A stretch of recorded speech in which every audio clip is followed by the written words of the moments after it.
Autumn.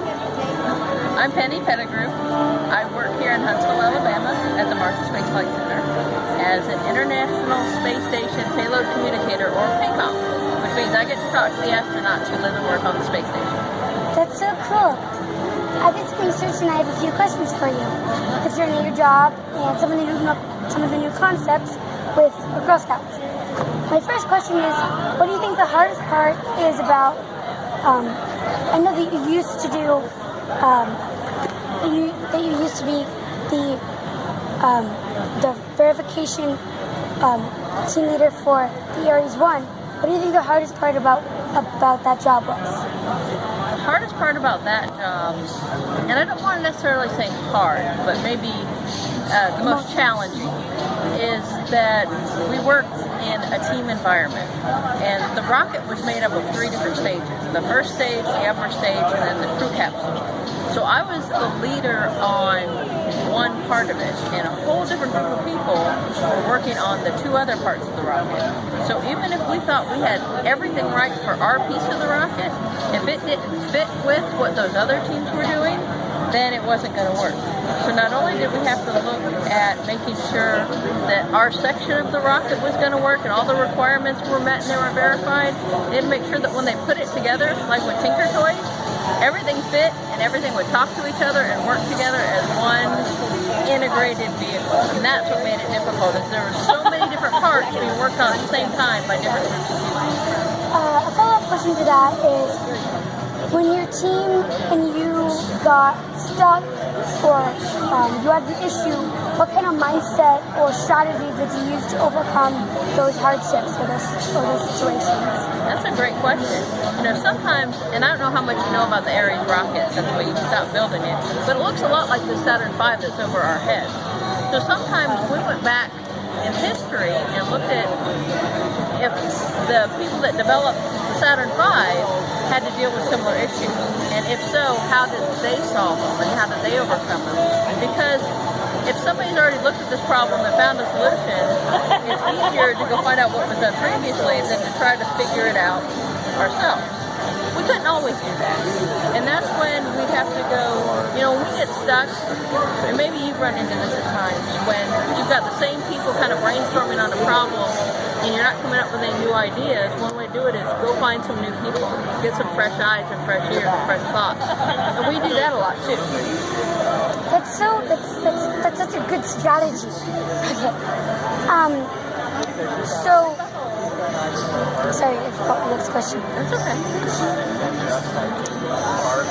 What steps did you take to become the payload communications manager for the International Space Station? Well, I've always been interested in space stuff, obviously, because I came to space camp as a kid and I moved to Huntsville specifically to work for NASA. When I decided I wanted to go work in, we call it the Mission Operations Lab here at NASA. And what that really means is real-time operations, working directly with astronauts on what they're doing in that very minute.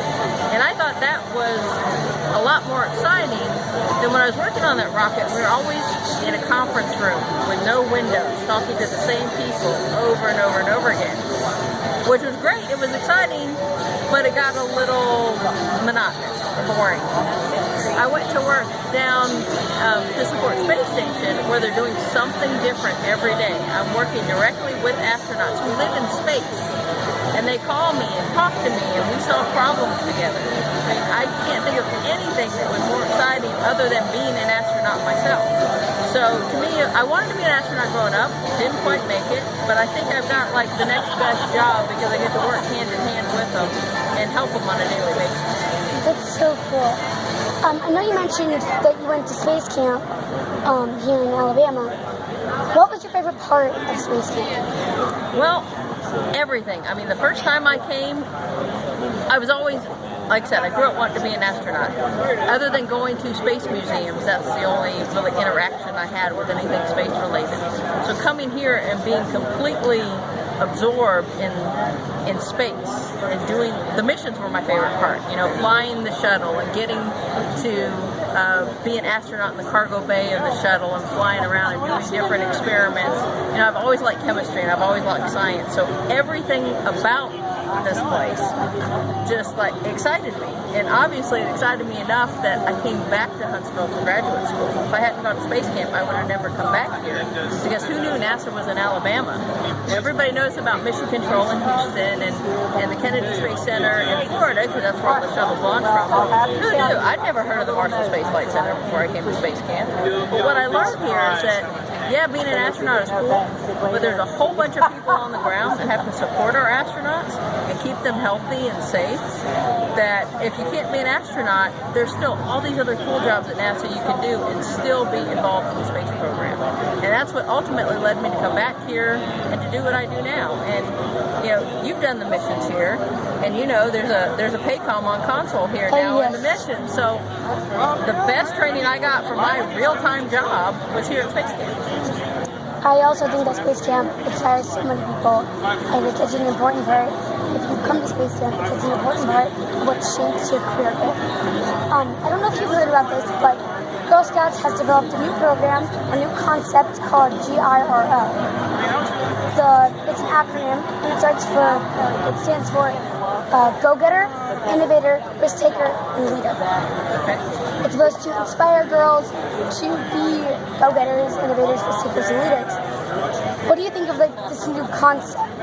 I think it's awesome. When I was growing up, and I don't want to sound old, but there weren't a lot of girls like me who were interested in science and interested in space. So what was cool about coming to space camp is I found other people, girls and boys, that were excited about it the same way I was. When I went home, I was really excited bringing all this home with me, trying to tell everybody about it, and they still were like, didn't get it. But I was never a part of Girl Scouts, I'm sorry to say, but that sounds like such a great program to inspire young ladies like yourself to go out and follow your passions, no matter what they are. And it sounds like it would give you a great support system as you advance towards your goals and learning and growing as young ladies. And I think it's a wonderful thing. Because the new concept is Girl Scouts, you make friends that you bring along with you to school, sometimes you even go through high school, and there's people who were in Girl Scouts and know each other, and they're like 33. It's just so... That's so old! But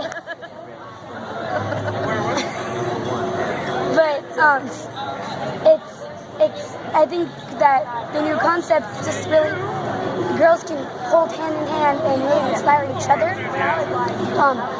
So with this new girl concept, go-getter, innovator, risk-taker, leader, which one would you classify yourself as? Wow, I'd have to say maybe a little bit of all of them. Yeah. I learned a long time ago that you can't wait for somebody to bring the world to you. You have to be a go-getter. You have to go out and do the things you want to do to help reach your goals. Nobody's going to do it for you. You've got to do the work. Thank you so much. I'm sorry. Of course, that's got to totally...